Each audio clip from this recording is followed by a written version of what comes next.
Baik, selamat pagi dan atau selamat siang kepada Bapak atau Ibu dosen tutor pengampu mata kuliah PWKL 4107. Saya Rowli Stefani Simanjuntak dengan NIM 05184 8524 akan mempresentasikan atau akan mengerjakan tugas praktik saya mengenai identifikasi karakteristik guna lahan dan kegiatan di Kota Bandung. Latar belakangnya adalah perkembangan kota, yaitu pertumbuhan dan transformasi. Lalu ada transformasi mengubah fungsi ruang kota, juga ada sering tidak sesuai dengan RT dan RW. Lalu perlu diidentifikasi guna lahan dan kegiatannya. Konsep transformasi kota. Transformasi kota itu sendiri adalah proses perubahan fungsi suatu kawasan di kota dari fungsi lama menjadi fungsi yang baru secara bertahap. Ada 4 konsepnya, yaitu penetrasi, invasi, dominasi, dan suksesi. Yang pertama ada penetrasi, yaitu masuknya fungsi atau kegiatan baru ke suatu kawasan yang sebelumnya memiliki fungsi yang sama atau homogen. Lalu contohnya adalah daerah perumahan yang mulai muncul 1 atau 2 toko kecil ataupun warung. Lalu yang kedua ada invasi. Invasi adalah tahap ketika fungsi baru mulai berkembang lebih banyak dan mulai menyerbu fungsi lama. Contohnya itu di kawasan perumahan mulai banyak rumah dijadikan kafe atau laundry ataupun kos-kosan. Lalu yang ketiga dominasi. Dominasi itu sendiri yaitu terjadi ketika fungsi baru lebih mendominasi dibandingkan fungsi yang lama, yaitu contohnya kawasan yang dulunya pemukiman atau pemukiman warga ya berubah menjadi kawasan perdagangan atau komersial. Yang keempat suksesi, yaitu adalah penggantian total fungsi lama menjadi fungsi yang baru. Contohnya yaitu daerah yang awalnya merupakan perumahan sepenuhnya berubah menjadi pusat pertokoan dan perkantoran. Rumusan masalah tersebut. Bagaimana karakteristik guna lahan di Kota Bandung, bagaimana variasi kegiatan yang berkembang pada setiap guna lahannya, dan bagaimana hubungan antara guna lahan dan kegiatan di Kota Bandung tersebut. Tujuan penelitian ini adalah untuk mengkaji kesesuaian guna lahan dan kegiatan di Kota Bandung itu sendiri. Makanya perlu kita identifikasi, yaitu mengetahui pola pemanfaatan ruang, mengidentifikasi perubahan fungsi, menilai kesesuaian tata ruang, dan mendukung perencanaan berkelanjutan.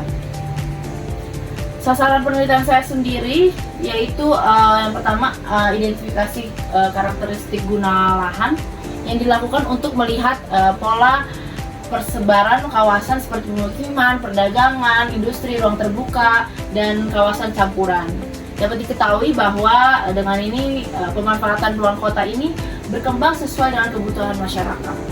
Yang kedua ada identifikasi variasi kegiatan. Variasi kegiatan inilah yang meliputi aktivitas perdagangan, pendidikan, jasa, industri, dan transportasi, dan juga pemukiman. Identifikasi ini membantu memahami perbedaan fungsi dan aktivitas pada setiap wilayah kota. Yang ketiga yaitu identifikasi karakteristik kegiatan, dilakukan untuk memahami hubungan antara kegiatan masyarakat dengan fungsi guna lainnya, yaitu karakteristik kegiatan ini dapat dilihat dari jenis aktivitasnya itu sendiri, yaitu juga dengan tingkat intensitas kegiatannya, serta pola pemanfaatan ruang yang berkembang di suatu kawasan. Pemahaman masalah. Yang pertama, pada tahap ini dilakukan pengkajian mengenai perubahan fungsi lahan, perkembangan kegiatan masyarakat, serta kesesuaian penggunaan lahan dengan tata ruang kota. Yang kedua, kebutuhan data, yaitu data yang dibutuhkan meliputi ada data primer dan data sekunder. Data primer itu sendiri yaitu diperoleh melalui observasi lapangan, dokumentasi, dan wawancara. Sedangkan data sekunder itu sendiri yaitu diperoleh dari peta penggunaan lahan RT RW Kota Bandung dan data kependudukan, juga dokumen pendukung lainnya. Data tersebut digunakan untuk menganalisis karakteristik guna lahan dan kegiatan di Kota Bandung. Yang ketiga yaitu populasi dan sampel. Populasi dalam survei ini adalah seluruh kawasan dan aktivitas pengguna lahan di Kota Bandung.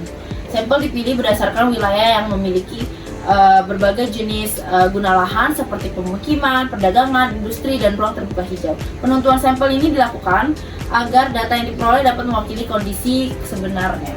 Baik, berikut contoh kuesioner saya. Selanjutnya, saya akan menjelaskan mengenai dampak transformasi guna lahan. Yang pertama ada dampak sosial, dampak budaya, dampak ekologi, dan dampak ekonomi. Yang pertama, dampak sosial itu berubahnya pola hidup masyarakat yang meningkatkan kepadatan penduduk, sehingga contohnya daerah perumahan yang menjadi kawasan usaha, sehingga lingkungan menjadi lebih ramai dan macet. Selanjutnya ada dampak budaya, yaitu hilangnya budaya lokal, pergeseran nilai sosial masyarakat, berkurangnya identitas kawasan tradisional, munculnya budaya yang modern atau konsumtif, dan contohnya seperti kawasan tradisional yang berubah menjadi pusat komersial modern, sehingga budaya lokal mulai berkurang. Lalu dampak ekologi, yaitu berkurangnya ruang terbuka hijau, peningkatan pencemaran udara dan air, banjir akibat berkurangnya daerah resapan, dan kerusakan ekosistem di perkotaan. Contohnya yaitu alih fungsi lahan hijau menjadi bangunan, sehingga menyebabkan suhu kota yang menjadi meningkat. Lalu yang terakhir dampak ekonomi. Dampak ekonomi itu sendiri yaitu bertambahnya peluang usaha, terciptanya lapangan kerja, kenaikan biaya hidup masyarakat yang tinggi, dan contohnya seperti perubahan kawasan menjadi pusat perdagangan seperti mall atau pusat perdagangan modern, sehingga meningkatkan aktivitas ekonomi warga. Maka dari presentasi saya dapat disimpulkan bahwa transformasi guna lahan terjadi di Kota Bandung ini seiring berkembangnya aktivitas perkotaan. Perubahan fungsi inilah yang menjadi fungsi kawasan dari pemukiman, perdagangan, hingga industri menunjukkan dinamika perkembangan kota yang terus berlangsung. Oleh karena itu, identifikasi karakteristik guna lahan dan kegiatan sangatlah penting, karena untuk membantu proses perencanaan wilayah yang lebih tepat, terarah, dan sesuai dengan kebutuhan masyarakat. Dengan adanya ini, penataan ruang kota dapat mendukung pembangunan yang berkelanjutan, tertib, dan memberikan manfaat yang baik bagi lingkungan masyarakat di sekitar Kota Bandung. Sekian presentasi dari saya. Mohon maaf ada kata-kata yang tidak berkenan. Saya Rauli Stefani Simanjuntak mengakhiri presentasi